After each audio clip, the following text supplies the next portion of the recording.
नमस्कार प्रेक्षकांनो, हुकुमाची राणी ही या मालिकेच्या आजच्या जबरदस्त भागामध्ये आपल्याला एक नंबरचा धमाकाच आता पाहायला मिळतोय.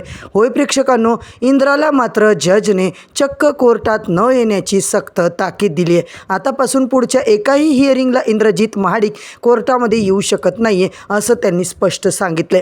दुसरीकडे राणीने खूप मोठा डाव टाकलाय कारखानीस वकिलाला. उद्याच्या कोर्ट हिअरिंगमध्ये चांगलं उत्तर द्यायचं म्हणून राणीने जबरदस्त प्लॅनिंग केली आहे. तर प्रेक्षकांनो, राणीने चक्क आता हँडरायटिंग एक्सपर्टलाच बोलवलेलं असतं आणि नेमकं ही राणीची आणि इंद्राची प्लॅनिंग उर्मिला मॅडम ऐकते आणि होतो खूप मोठा धमाका. इकडे राणीने आता मात्र हँडरायटिंग एक्सपर्ट हायर केलेला असतो आणि मित्रांनो, तीच त्यांची बातमी मात्र आता लीक झालेली असते. त्या रात्रीच माणसाला राणीने रिक्वेस्ट केली की तुम्ही प्लीज या आणि आमची मदत करा आणि आता तो माणूससुद्धा तयार झाला आहे. परंतु होतं काय, आता तो राणीच्या आबांच्या मदतीला येतो खरा, पण हँडरायटिंग एक्सपर्ट मात्र तिकडे आल्याच्या नंतर चक्क तो कारखानीस आता काय मोठा डाव करणार आहे हे मात्र प्रेक्षकांनो पाहणं फारच इंटरेस्टिंग ठरणार आहे. आता राणीचा सगळा फासाच उलटा पडणार आहे आणि राणीवर येणारे एक खूप मोठं नवीन संकट.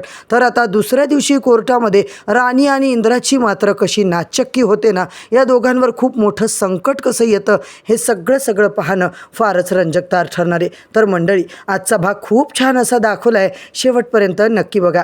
चॅनलवरती नवीन असाल तर चॅनलला सबस्क्राईब करा, व्हिडिओला लाईक करा. तर आजच्या भागाच्या सुरुवातीलाच आपल्याला पाहायला मिळतं की इकडे वकिलांनी आबांना बोलावलेलं असतं विटनेस बॉक्समध्ये. नको ते आबांना उलटे सुलटे प्रश्न विचारून पुरतं भांबावून सोडलेलं असतं. आबाला हैराण केलेलं असतं. आबांची अशी अवस्था इंद्रा मालती राणीला अजिबात बघवत नाही आहे. आता मात्र कारखानीस वकील हे सगळं जाणून बुजून करतोय हे मात्र इंद्राला कळून चुकतं. इंद्राला उकसवण्यासाठी इंद्राने कोर्टात काहीतरी धमाका करावा म्हणूनच कारखानीस असं वागत असतो.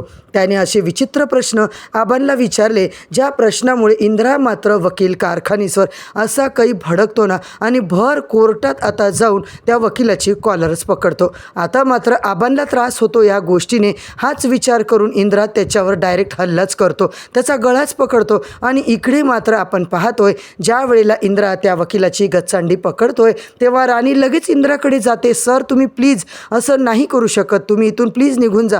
तेव्हा मात्र ती इंद्राला थांबवण्याचा पूर्णपणे प्रयत्नसुद्धा करते, परंतु इंद्रा अजिबात ऐकत नाही आहे. आता मात्र जजने सांगितलं की तुम्ही हे कोर्टामध्ये असं वागू शकत नाही आहे आणि यानंतर इंद्राने त्याचा गळा सोडला. आता मात्र प्रेक्षकांनो, आपण पाहतोय पोलिसांनी सगळ्यांनी मिळून आता इंद्राला तिकडे बसवलेलं असतं आणि जो वकील आहे तो मात्र कारखानीस एक नंबरची नौटंकी करू लागतो. जज साहेब बघा, भर कोर्टात याने माझी कॉलर पकडली आहे, याला तर शिक्षा झालीच पाहिजे. आता मात्र कोर्टामध्ये तो चक्क दावाच ठोकतोय. होय प्रेक्षकांनो, इकडे मात्र राणीपुरती हादरून जाते. जज मात्र सरळच बोलतात की अगदी बरोबर आहे कारखानीस वकील, तुमच्यावर आत्ता जो काही हल्ला इंद्राने केला ते अजिबातच बरोबर नाही आहे, त्याची शिक्षा त्यांना मिळणारच आहे. इकडे मात्र कारखानीस जजकडे रिक्वेस्ट करत असतात, विनंती करतात आणि जजने देखील या सगळ्यांच्या समोर इकडे अनाऊन्समेंट केलेली असते की तुम्ही इथून कुठल्याही हिअरिंगला पुढच्या येऊ शकणार नाही आहे, अजिबात तुम्हाला कोर्टात एंट्री नाही आहे. इंद्रा मात्र रागारागात तिकडून तनतन करत निघून जातो.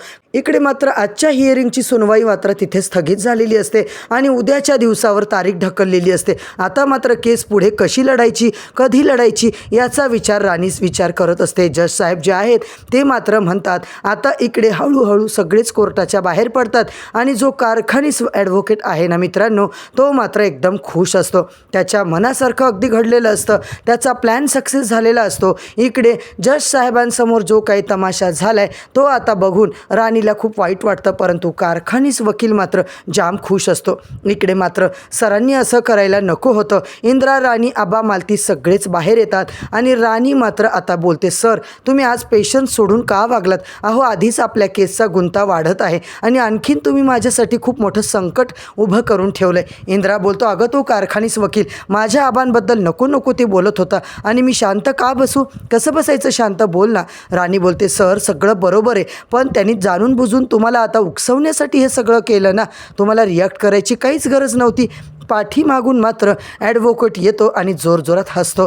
काय मग आली की नाही मज्जा? तेव्हा आता तो वकील बोलत असतो, आता राणी महाडिक तुम्ही आता केस हरायला तयार राहा. जे काही तुम्हाला बोलायचं आहे ना ते कोर्टात बोला.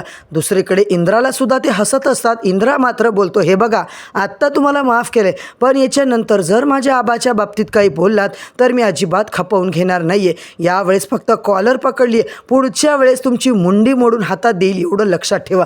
आता मात्र कारखानीसुद्धा घाबरतो आणि इंद्राने चक्क त्याला धमकीच दिलेली असते. इकडे प्रेक्षकांनो राणी इंद्राला थांबवत असते, कंट्रोल करत असते. राणी इंद्राला म्हणते, सर प्लीज शांत व्हा, तुम्ही असं बोलू नका. सगळे लोक आपल्याकडे पाहायला लागलेत, कोर्टामध्ये फालतूचा तमाशा नकोय. म्हणून इंद्रासुद्धा आता शांत होतो. इकडे मात्र इंद्रा, राणी, मालती सगळेच आता घरी जायला निघतात. आपण पाहतोय मित्रांनो विक्रांत उर्मिलासुद्धा त्याच्या घरी पोहोचलेले असतात आणि चक्क विक्रांत आता बायकोसोबत दणकावून दारू पार्टी करत असतो. मोठ्या आवाजात साऊंड सिस्टीम चालू करून खूप त्यांचा धिंगाणा चाललेला असतो. उर्मिला जोरजोरात गाणे लावत असते आणि या दोघांची पार्टी चालू असते.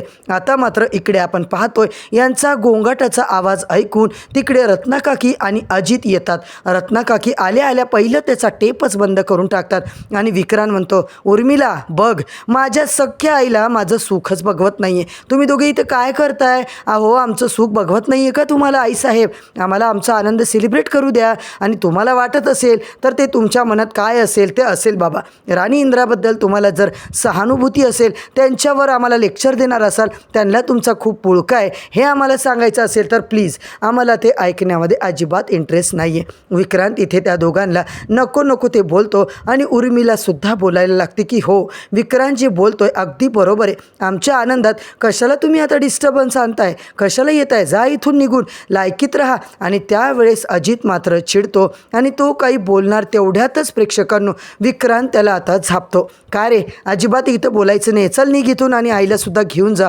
असं विक्रांत आता बोलत असतो आणि ते दोघे तिकडून निघून जातात. दुसरीकडे रत्नाकाकी मात्र बोलते, विक्रांत एवढा अहंकार चांगला नाही आहे. अरे प्रत्येक अहंकाराचा माज उतरच असतो, प्रत्येक कर्माची शिक्षा मिळत असते आणि तू आता काय गमावून बसलायस ना, हे तुझं फक्त सगळ्या अहंकारामुळे झालं आहे. तुला आता पुढे काय कर्म मिळणार आहेत, काय शिक्षा मिळणार आहे हे तू आता बघतच राहा. दुसरीकडे राणीच्या नादाला लागू नको. प्रत्येक वेळेस राणी आपल्या कुटुंबासाठी धडपडते आणि प्रत्येक वेळेस ती जिंकून दाखवते.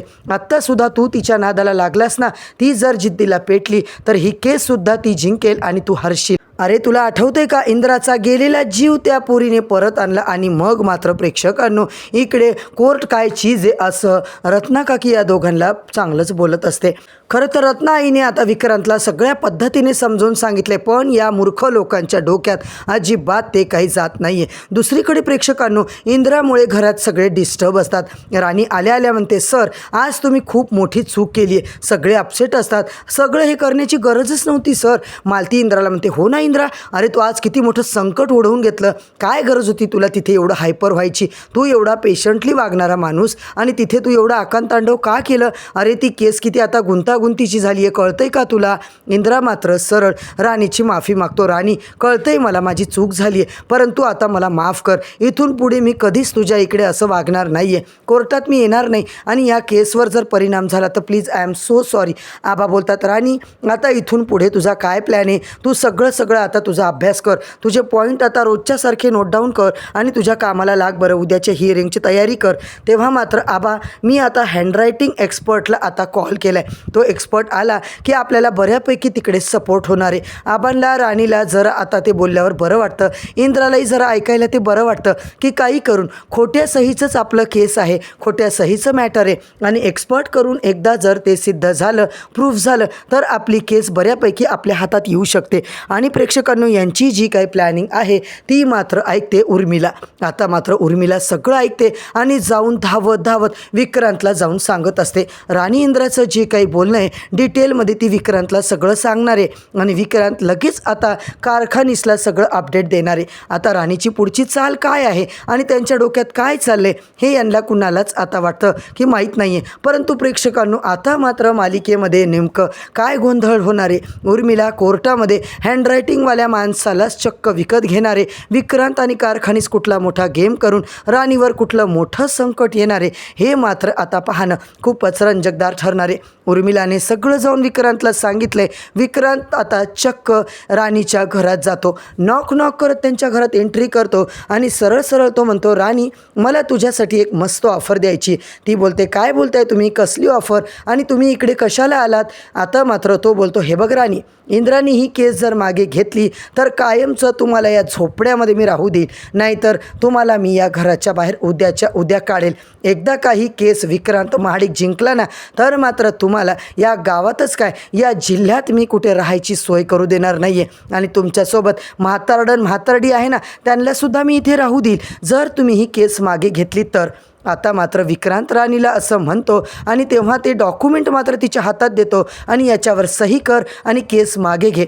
राणी मात्र त्याच्या हातातले पेपर घेते आणि टरा त्याच्या समोर फाडून त्याच्या तोंडावरच फेकून देते. होय प्रेक्षकांनो, राणीचं ते रूप बघून विक्रांत मात्र म्हणतो, काय हे सगळं करण्याची गरजच काय. राणी बोलते, विक्रांत महाडिक प्लीज तुम्ही अशा चाबरट गोष्टी इथे करू नका, मला तुमच्याशी कुठलीही डील करायची नाही आहे. आता मात्र विक्रांत चिडतो, राणी तुला हे सगळं महागात पडणार आहे. आता तू जर हे माझी डील मान्य केली नाही तर उद्याच्या कोर्टात तुझा काय राडा होणार आहे ना, तुझी कशी फजिती होणार आहे हे तू बघत राहा. केस तर आम्हीच जिंकू, तुम्ही तर माझ्यासाठी आता हे प्रपोजल जे आणलंय ना. असं म्हटल्यावर विक्रांतला राणीचा प्रचंड राग येतो आणि तिथून तन करत विक्रांत निघून जातो. तर मित्रांनो, पुढच्या भागात राणीने जो कोणी हँडरायटिंग एक्सपर्ट इकडे आणलेला असतो तो ती सही आता खरंच ओळखणार का.